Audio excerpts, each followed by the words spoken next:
Hi, this is Dan Stewart, and this is your NORAM Asset Management Market Update, Monday, October 18th, 2010. It was a strong day on Wall Street today. The Dow was up 80 points to 11,143. The S&P was up 8.5 to 1184. And the NASDAQ was up 12 to 2480. Oil had a great day, up $1.97 to 83.22.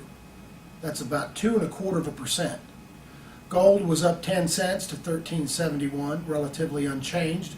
Silver was up 19 cents to 24.47, up 0.75%. And copper was up 2 cents to 3.85. The Dow ended up 0.75%, as did the S&P. The NASDAQ lagged behind. It was up only 0.5%. 5-year treasuries were 1.118. 10 years 2.491, and 30 years 3.927. Yields were down and prices were up. Kind of surprising that you'd have money flowing into bonds on an up stock market day. Generally, when the market's fairly strong, money will come out of bonds and into stocks. The US dollar was down against the euro and the yen, but up against the pound.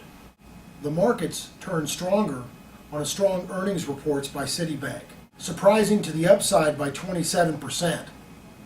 Sounds really big when you consider that their earnings per share was only 7 cents and the estimates were 5.5 cents.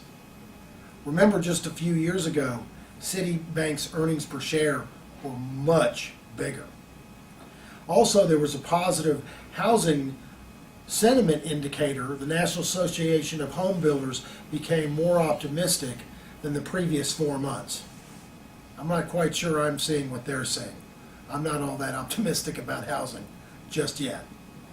Over in Europe, it was up across the board, and Europe reversed its early morning trend because of our U.S. data, our housing report, and the Citibank's earnings. Asia was down based on a commodities slide and because the U.S. dollar has gotten stronger over the past few days.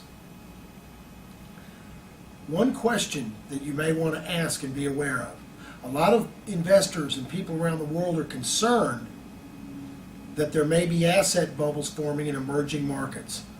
A lot of Asian countries and a few South American countries, because a lot of the capital is flowing into these growth markets because investors aren't looking for slowing growth or actually negative growth and mountains of debt.